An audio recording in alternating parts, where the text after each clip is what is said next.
la gente decía, ahí están nuestros muertos, ahí están los desaparecidos, y la escombrera seguía funcionando y se le seguían vertiendo escombros y desechos, y pues eso digamos que hacía muchísimo más difícil y más cruel la búsqueda de las personas que estarían ahí. Lo que uno se pregunta es, esta operación Orión que dejó muertos, dejó personas desaparecidas, que fue cruel en la Comuna 13, ¿bajo qué gobierno se hizo, no? ¿Quién es el responsable de que esto haya pasado así, digamos, delante de la gente, delante de las personas, delante de las autoridades? Y es el señor Álvaro Uribe Vélez, quien en ese momento era presidente, y él asegura y reconoce la autoría de la operación Orión. Escuchemos qué es lo que dice. Nombres y apellidos. Con fiscalía de bolsillo. Y lo único que dicen para disimular es Uribe Paraco. Se robaron. Pero es con fiscalía de bolsillo, muy fácil. Y lo único que dicen es los falsos positivos. Se robaron a Medellín y lo único que dicen es quién dio la orden. Yo di la orden de entrar a la Comuna 13, de sacar la guerrilla y los paramilitares de allá. Yo di la orden de desmontar a los paramilitares. Me tocó dar la orden de sacar a 28 integrantes de las Fuerzas Armadas. ¿Quién dio la orden? Pues Uribe dice, yo di la orden de la operación Orión. Y ahí es que se empieza a poner el protagonismo en la escombrera. ¿Qué es la escombrera? Pues es un vertedero de escombros ubicado en la Comuna 13 de Medellín. Y con los años se fueron haciendo denuncias sobre lo que habría sucedido en este lugar. Después de 2002, que suceden las operaciones militares Mariscal y Orión, que es de la que venimos hablando, donde estaban pues la fuerza pública y paramilitares, pues resultan unas capturas arbitrarias, desapariciones forzadas, se reportan al menos 200 casos de desapariciones, homicidios y desplazamientos. Con los años, algunos años después, organizaciones, víctimas, familiares, puntualmente una organización que es clave en toda esta historia es Mujeres Caminando por la Verdad, de la que sale la famosa frase las cuchas tienen razón, que se conocen como las cuchas. Estas madres y mujeres buscadoras empiezan a denunciar algunos hallazgos. En 2003 hay unos hallazgos iniciales de ciertas fosas. El CTI reporta 14 cuerpos que fueron encontrados en La Arenera, que es una zona aledaña a la escombrera, y ahí se intensifican que estas denuncias de allí están los desaparecidos y las personas asesinadas en la operación Orión. Luego, paramilitares denuncian y reportan, digamos, ante Justicia y Paz los casos de desaparición en la Comuna 13. Puntualmente, exparamilitares como Móvil 8 confirman que la escombrera fue uno de los lugares donde se enterraron personas, donde se realizaron además ejecuciones y asesinatos de personas que estaban, digamos, que en esa parte de la Comuna 13. Esto es una versión abierta en donde Móvil 8 pues asegura que este era uno de los sitios. Luego, ya para esto de 2011, la alcaldía llama a expertos internacionales a ver el terreno para remover una serie de escombros. Recordemos que durante todos estos años en la escombrera se seguían vertiendo escombros a pesar de las denuncias de las madres, de las organizaciones y demás. Es decir, la gente decía, ahí están nuestros muertos, ahí están los desaparecidos, y la escombrera seguía funcionando y se le seguían vertiendo escombros y desechos, y pues eso digamos que hacía muchísimo más difícil y más cruel la búsqueda de las personas que estarían ahí. Luego, en 2013, por fin un magistrado le dice a la alcaldía que debe suspender los vertidos y digamos que empezar unas búsquedas forenses que inician hasta 2015 en lo que es el polígono 1, que es La Arenera. Ahí digamos que empieza esta búsqueda por fin en la escombrera, unas excavaciones. La corte IDH le condena al Estado por las violaciones que se cometieron en estas operaciones en la Comuna 13, y las excavaciones finalmente se terminan en ese momento, en 2016, sin unos hallazgos concluyentes. Pero luego llega la JEP, la Jurisdicción Especial para la Paz, tras la firma del acuerdo con las FARC, y emite unas medidas cautelares que protege ciertos polígonos de la Escombrera, aduciendo pues que ahí sí habría personas y que estos vertimientos pues dificultaban esas labores de búsquedas, pero esto llega en 2020 y pues ya sabemos, pandemia, COVID, demás, pausa la búsqueda y digamos que retrasa lo que estaba pasando hasta 2022, que se reinician las excavaciones en noviembre, se empiezan a encontrar unos fragmentos óseos, pero es hasta 2024 que hay unos hallazgos de unas estructuras óseas. En diciembre, por fin se puede decir, las cuchas sí tenían razón y se hallan 2 estructuras óseas. Luego este año, en 2025, enero, se hallan otras 2 más, y lo que se dice es que la JEP pudo confirmar que correspondían a cuerpos de personas que fueron asesinadas en el periodo en el que se dieron estas operaciones violentas en la Comuna 13. Entonces, digamos que este es el panorama de la Escombrera, una de las fosas comunes, por no decir la más grande del país, que tiene involucrados a varios responsables, a paramilitares claramente, pero también que tiene bajo su responsabilidad al gobierno, en ese momento el gobierno de turno, que era Álvaro Uribe Vélez. Y uno de los descubrimientos más importantes, digamos que una de las razones más importantes para hablar de la Escombrera, es cómo esto se ha convertido en un monumento a la memoria y cómo le ha dado la verdad, digamos que a todas esas mujeres buscadoras y estas madres, a estas cuchas que llevaban años denunciando. Esto es lo que dice uno de los magistrados de la JEP, uno de los funcionarios de la JEP, sobre lo que se encontró allí, lo significativo que fue la Escombrera para el país. Aquí nadie puede controvertir que hicimos unos hallazgos, aquí nadie puede controvertir que la Escombrera fue un lugar de inhumación ilegal de cuerpos, que esas son víctimas de desaparición forzada. No hay ninguna duda, no puede caber la menor duda de que son víctimas de desaparición forzada, porque no hay ningún otro tipo de lógica para ese enterramiento. Y empiezan a quedar una serie de... bueno, lo otro que queda cierto es que las madres tenían razón en la medida en que la Escombrera era eso que ellas decían. La relación con actores ilegales, el periodo en donde ello sucedió, es parte de lo que nosotros tenemos que tener que cantar. Pero aquí hay una serie de cosas. Es que en la comuna centro-occidental, en la comuna 13 de Medellín, se estaba desapareciendo personas un poco a los ojos de toda la comunidad. Bueno, como vimos, este es el magistrado de la JEP, Gustavo Salazar, reconociendo y digamos que controvertiendo esas versiones que por años han negado la desaparición forzada y los restos que estaban allí en la Escombrera, incluso la negación de autoridades y responsables como lo es el expresidente Álvaro Uribe Vélez, quien en un video publicado en su cuenta de YouTube asegura pues que aunque la operación Orión se dio en su mandato, este tema de los desaparecidos de la Escombrera ha sido utilizado en su contra, políticamente ha sido instrumentalizado, e incluso habla pide garantías para que si efectivamente pues hay víctimas allí se busquen, pero no se instrumentalice ni se asegure que pues son responsables de su periodo, porque él, como vimos, pues si bien dio la orden, justifica que esta operación se dio en el marco de la legalidad y que fue la fuerza pública intentando acabar con las FARC.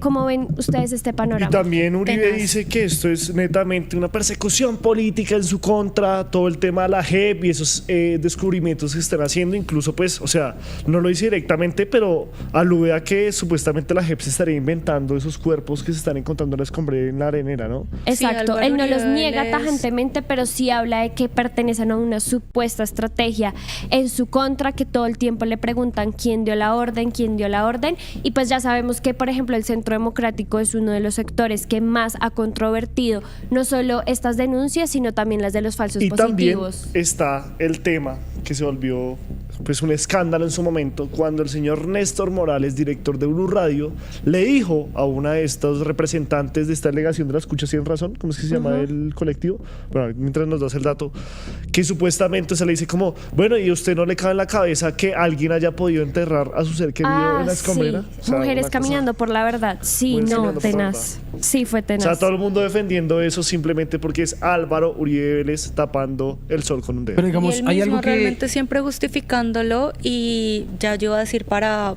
continuar que respecto a esta sentencia que vimos también de este criminal alias La Pulga, en el que cuenta lo que fue la Operación Orión y la responsabilidad que tendría Álvaro Uribe Vélez, que él mismo acepta, como ya vimos, que dio la orden, y lo intenta romantizar, lo intenta maquillar de esta forma con su argumento de yo lo único que hice fue perseguir a la guerrilla, y es que no, acá desde 1996 en Medellín ya había presencia de paramilitares, y esta presencia siempre estuvo mediada por fuerzas militares, y ahí está el problema, y es ¿por qué se les permitió a los paramilitares hacer y deshacer? Porque Álvaro Uribe Vélez no reconoce. Entonces, si para él este era su único objetivo, pues que al menos reconozca que no le salió como le debía salir, porque realmente eran por órdenes de altos mandos del ejército que dejaban ingresar a los paramilitares en la zona, y a raíz de esto fue que hoy tenemos esta cifra de decenas de desaparecidos, de muertos, y estas horribles imágenes que estábamos viendo también. Otra cosa que hay que señalar, porque eso tampoco se ha hablado mucho, independientemente de que estamos hablando del paramilitarismo, es que la guerrilla también asesinó personas allá, y muy seguramente esa misma guerrilla también pudo haber ocultado cuerpos en la escombrera, y dentro de ese universo que tristemente puede que esté oculto debajo de los escombros se encuentren víctimas de la guerrilla, y es un hecho porque ellos también estuvieron ahí. Y aunque Álvaro Uribe les dice que también intentó sacar a la guerrilla con esto, pues él no fue el único. O sea, recordemos que antes de Álvaro Uribe les estaba nada más y nada menos que Andrés Pastrana, y Andrés Pastrana hizo 3 operaciones antes de lo que sería la Operación Orión. Hizo una que se llama la Operación Mariscal el 21 de mayo, otra que fue la Operación Potestad en junio, y la última que colinda con su salida es nada más y nada menos que la Operación Antorcha. Y esto, tristemente, aunque intentó también sacar a la guerrilla, lo único que hizo fue servirle para Álvaro Uribe Vélez a cometer la Operación Orión, una operación que, como ya antes tenían registro de las demás operaciones, le sirvió también a los paramilitares para tener un registro de las diferentes personas que se ubicaban allí en la Comuna 13. O sea, en pocas palabras, las operaciones que realizó Andrés Pastrana le sirvieron a los paramilitares de la época de Uribe para tener una idea de lo que se iban a encontrar y de lo que iban a hacer. Por eso es que la Operación Orión fue tan grande, porque ya tenían como mucho conocimiento La más grande, de esta zona. Pero eso sí, vuelvo y señalo, en la escombrera muy seguramente hayan cuerpos de asesinados por parte de la guerrilla, al igual que cuerpos de las personas que asesinaron supuestamente estas bandas criminales de Medellín, porque ellos mismos también integraron el bloque Cacique Notívara y el bloque Héroes de Granada. Y eso no lo digo yo, lo dice las sentencias de Justicia y Paz. Hay que decir Pero una cosa. realmente, o sea, ya para finalizar este tema de la Operación Orión por mi parte, pues claro, el objetivo era como eliminar estas milicias de la guerrilla, ¿no? Y de las FARC y el ELN y demás, pero la presencia de los paramilitares, por supuesto, que fue muy grande, fue permitida, como ya lo dije, y también cuál era el objetivo de estos grupos paramilitares.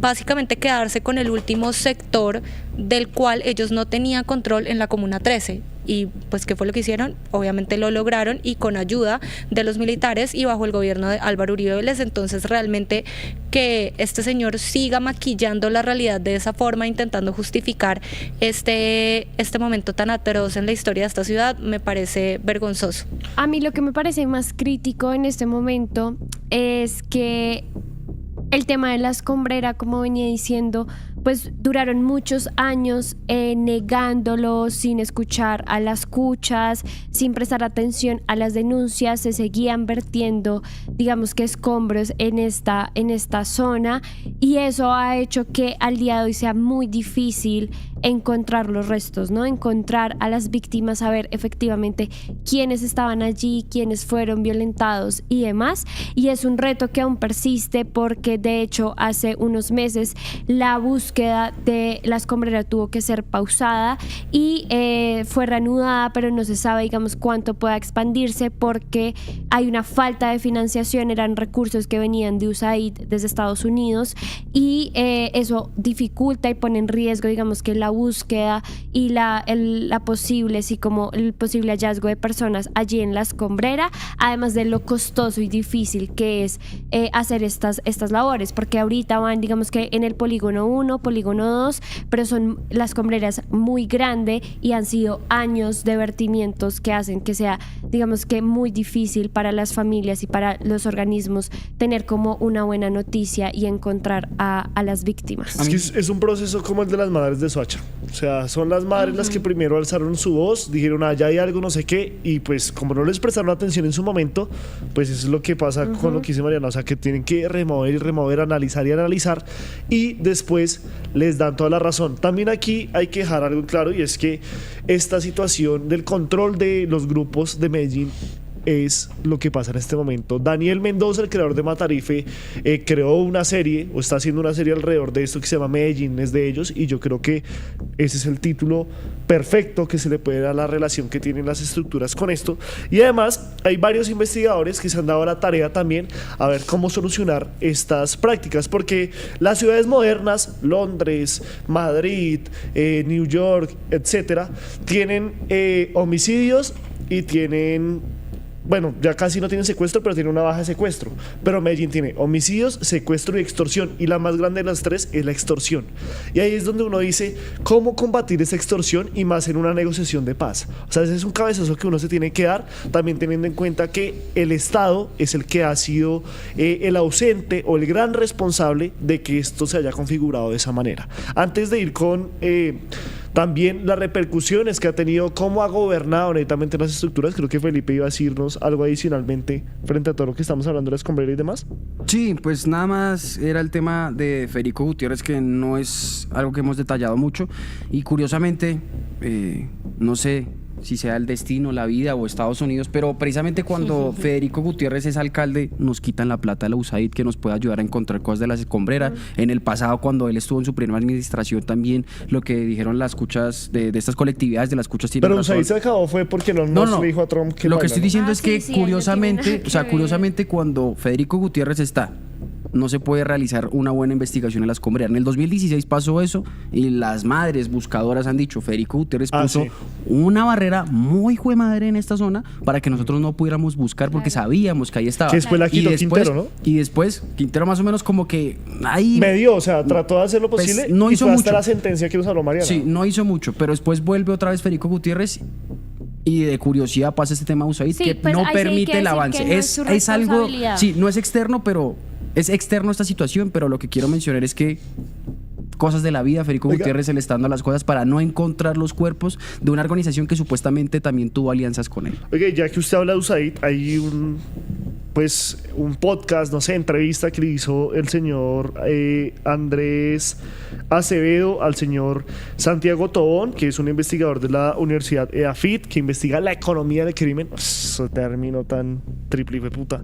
Que habla que en la transformación de estos grupos, que no solo son de economías ilegales, sino que ya se volvieron economías legales, muchos de ellos inclusive han hecho ONGs y han tenido financiación de los USAID Pues. y organizaciones de la Comunidad Europea, de la Unión Europea y demás. O sea, estamos hablando de un nivel de sofisticación de estas bandas en Medellín que lo lleva a nosotros a afirmar lo que dice Daniel Mendoza, que es Medellín es de ellos. Y parte de eso es también el impacto económico y social que han tenido las estructuras en los diferentes barrios de Medellín emergentes, las denominadas lomas, las denominadas invasiones, o todos estos barrios que ahora conforman el Valle de Aburrá. Y no solo hablando de la ciudad de Medellín, escuchemos cuál ha sido ese impacto económico y social de las bandas en esta parte de Colombia.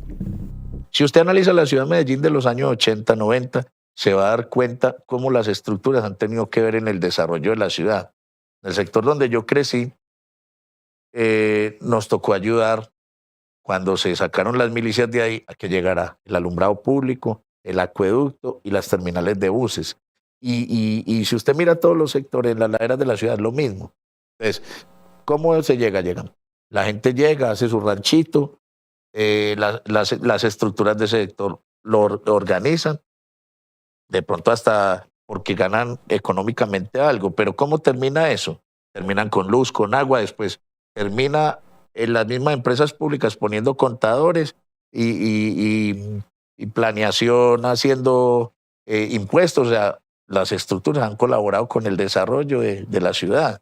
Entonces, eso mismo ha llevado a que haya un control territorial, social, político y económico, donde las estructuras están manejando la economía legal y la economía ilegal, en muchas veces la legal, y donde conjugan todos esos dineros que no se sabe a qué horas la plata ilegal se vuelve legal. La mayoría de la gente no nos odia, obviamente a la gente que hemos dañado sí, porque es que nosotros no hemos sido angelitos, pero es que esa es la dinámica que nos tocó. Usted no se levanta de su cama pensando en ir a hacerle daño a nadie.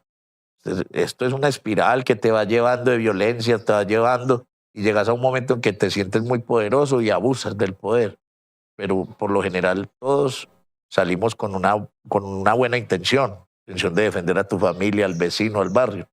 Así es, aquí no es que se esté pensando todos los días en hacer maldades o cuando estábamos en ese mundo. Y ahora toca echarse el cabezazo de cómo negociar con las bandas criminales en Medellín. ¿Por qué? Porque es que si usted tiene un poder territorial, si usted es un muchacho, se lo pongo, yo tengo 26 años, como dicen ellos, que anda con las mujeres más bonitas de Medellín, que sí, que hay mujeres bonitas en Medellín, hay que decirlo. Ya empezamos.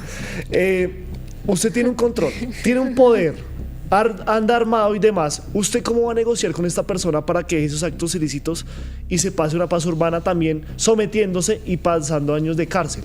También teniendo en cuenta que usted es la cabeza de su familia, que incluso muchas veces los que resuelven los conflictos en la ciudad de Medellín son las bandas. Por ejemplo, también investigadores como el señor Santiago Tobón, como el señor Daniel Mejía, que fue secretario de seguridad de Enrique Peñalosa en su primera alcaldía, en su segunda alcaldía, hablan de cómo esas negociaciones pues no se han podido llegar a un buen puerto, a pesar de que, por ejemplo, la paz urbana en Medellín se podría decir que es el único proceso de paz del gobierno Petro que en verdad ha dado resultados tangibles. Ha bajado los índices de homicidio, de extorsión y de... ¿cuál es la otra cifra que les dije? Secuestro. Y de secuestro. ¿Cómo negociar con esos personajes? Realmente es algo muy difícil y toca mirarlo frente a ejemplos que han pasado en otras ciudades. Hace 50 años también se extorsionaba en Londres y demás, pero ellos plantean que si uno elimina la extorsión, eliminar la extorsión es posible, eliminar el secuestro es posible, pero eliminar el tema de las drogas solo es posible con una cosa: ¿legalizando? La legalización. Exactamente. Y lo mismo pasa con el acuerdo de paz. Ellos también hablan, estos investigadores, de que realmente llevar a cabo el acuerdo de paz conlleva legalizar la droga. Y es algo a lo que estamos años luz en Colombia y en el mundo. Hay que decirlo, o sea, por algo nos desertifican y demás, porque todo el mundo es con una doble moral, porque solo les importa el billete. Entonces la vuelta, antes de criticar un proceso de paz, y aquí no defendiendo a nadie, es también echarse el cabezazo. Entonces, ¿qué vamos a hacer? Porque darnos bala no nos ha funcionado durante más de 50 años. Entonces, ¿qué es lo que tenemos que ofrecerle a estos jóvenes? Que obviamente tiene que ser de manera integral, o sea, con educación, con seguridad y demás, para que ellos en verdad puedan salir de esos actos ilícitos y que nuevamente tener 30 años en Medellín no se considere ser viejo. Y recuerden, esto es una seguidilla de lo que estamos haciendo aquí sobre la oficina de Envigado. La última vez hablamos un poquitico también de este proceso de paz, de cómo es que se origina, que tiene que ver con antes de la presidencia del presidente Gustavo Petro, que suena un poquito redundante ese tema. También hablamos de lo que sería la participación de el comisionado de paz Oti Patiño, donde también se ha visto que está como quedado en esa situación. Entonces también es otra cosa que hay que mirar si realmente está cumpliendo las órdenes del presidente para hacer posible esa paz total o esa paz territorial o esa paz urbana, que es lo que se está haciendo. Y para la próxima semana, muchachos, no sé si ustedes también tengan más comentarios, pero lo digo una vez, y es que vamos a empezar a hablar de la oficina de Envigado y la fiscalía, que es otro punto muy importante, pero no inclinado como con esa alianza, sino más que todo con una fiscal, que nada más y nada menos... exfiscal. En ese entonces, gracias...